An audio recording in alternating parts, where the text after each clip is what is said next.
আজ আমি বানিয়েছি গোবি পরোটা বা ফুলকপির পরোটা বলো। তো কিভাবে বানিয়েছি সেটাই তোমাদের সঙ্গে শেয়ার করছি। তো প্রথমে আমি একটা বাটি নিয়ে নিয়েছি, নিয়ে তাতে নিয়ে নিচ্ছে আটা। তো আমার যতটুকু আটার দরকার, মানে আমাদের কজন লোক সেই হিসাবে আমি আটাটা নিচ্ছি। তো তোমাদের কজন লোক সেই হিসাবে আটাটা নেবে, কারণ বেশি কম সবারই আলাদা আলাদা থাকে, তো কেউ দুটো কেউ তিনটে এমন খায়।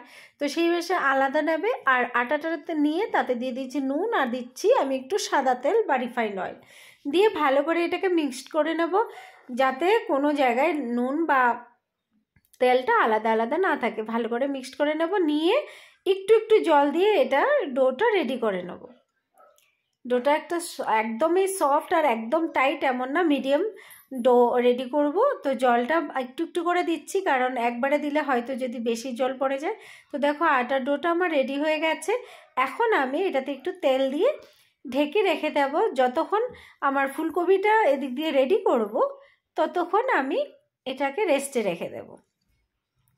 তো ফুলকপি আমি একটা নিয়েছি, ছোট ফুলকপি একটা নিয়েছি। তো নিয়ে টুকরো টুকরো করে নিয়েছি, ধুয়ে নিয়েছি। এখন আমি একটা গ্রেটারের সাহায্যে ভালো করে গ্রেট করে নিচ্ছি।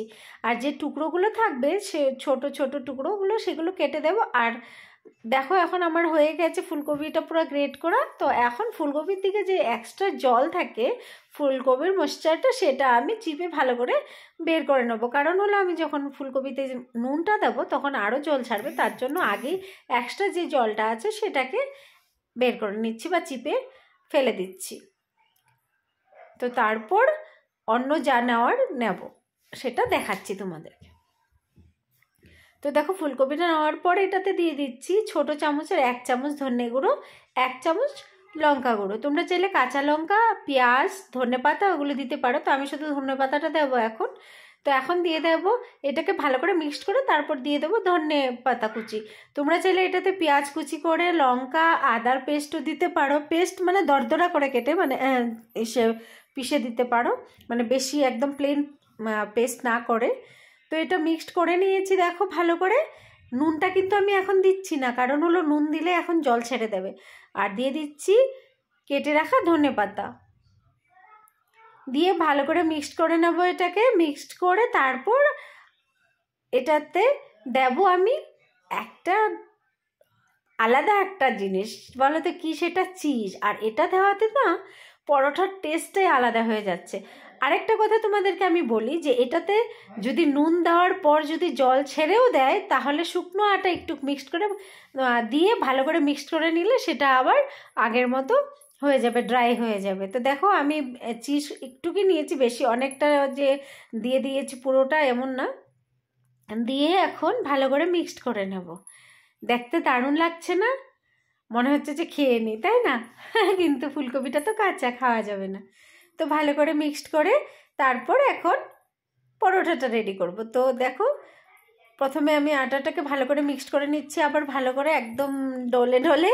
তো এটার একটা প্রথম তো লোই রেডি করে নেব, তারপর ছোট ছোট পেড়ার মতো বানিয়ে নেব, বানিয়ে পরোটাটা রেডি করব। তো আমি একটা প্রথমে রেডি করে নিয়েছি অলরেডি, বাট সেটা আর আমি শেয়ার করিনি, কারণ আদি মিষ্টু খুব তাড়া দিচ্ছিল। তো দেখো ওটা দিয়ে আমি ঘি দিচ্ছি এটাকে ভাজার জন্য। তোমরা চাইলে ডালডা বা হোয়াইট রিফাইন্ড অয়েল বা বাটারটা যে কোনো একটা কিছু রেডি তোমরা দিতে পারো, যার যেটা স্বাদ অনুযায়ী যে যেটা ভালোবাসো। তো দেখো প্রথমে আমি আটাটাকে একটা ছোটো আটার যে পেড়াটা নিয়েছি ডোটার, তো সেটাকে একটা বাটির মতো আকৃতি দিয়ে নিয়েছি, দিয়ে ভালো করে পুর দিচ্ছি। পুর দেওয়াতে কিন্তু একদমও কিপটামো করা যাবে না, যত পুর দেওয়া হবে তত ভালো লাগবে। আর ফুলকপির তো দারুণ লাগে, সবাই ভালোবাসে, এমন কেউ হয়তো নেই যে ফুলকপি ভালোবাসে না, তাই না? আর এখন তো সিজন ফুলকপি। আর ভালো করে এটাকে টুইস্ট করে তারপর পিঞ্চ করে নিলাম। তো এখন এটাকে একটু শুকনো আটা দিয়ে ভালো করে আস্তে আলতো হাতে বেলে নেব। তো যতই বেলতে যাই না কেন একটু একটু ফেটেই যায় লাস্টে। তো দেখো একটা বেলা হয়ে গেছে। এখন দিয়ে দিয়েছি তাওয়াতে, আর তাওয়াতে আমি একটু একটু করে ঘি দিচ্ছি, আমি বেশি করে দিচ্ছি না।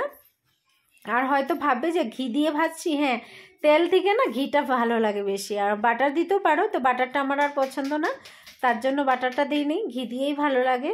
তো একটু একটু করে দিচ্ছি। তোমরা চাইলে আগে তাওয়াতে দিয়ে ঘিটা দিয়ে তারপরে পরোটাটা দিতে পারো, বাট সেটাতে একদম অয়েলি অয়েলি হয়ে যাবে, ঘি তো এতটাও একদম ভালো লাগে না। দেখো আমার পরোটাগুলো ভাজা হয়ে গেছে, এতটুকু আমার দরকার এখন আমাদের 4 জনের জন্য। তো কেমন লাগলো, আর দেখো ভিতরে কতটা পুর, আর চিজটা দেওয়ার জন্য না আর একদম আলাদা একটা সে এসেছে। তো কেমন লাগলো আজকের রেসিপিটা? যদি ভালো লেগে থাকে তবে লাইক, শেয়ার আর সাবস্ক্রাইব করতে ভুলো না। তো আজকের রেসিপিটা এতটুকুই, আজকের ভিডিওটা এতটুকুই। আবার দেখা হবে কোনো একটা নতুন ভিডিও নিয়ে বা নতুন রেসিপি নিয়ে। ততক্ষণ পর্যন্ত সবাই ভালো থাকবে, সুস্থ থাকবে আর সাবধানে থাকবে।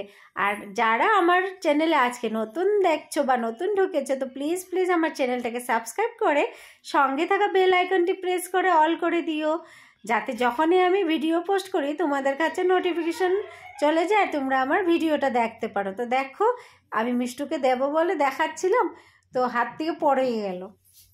আর দারুণ হয় কিন্তু এভাবে, আর এত সফট হয়।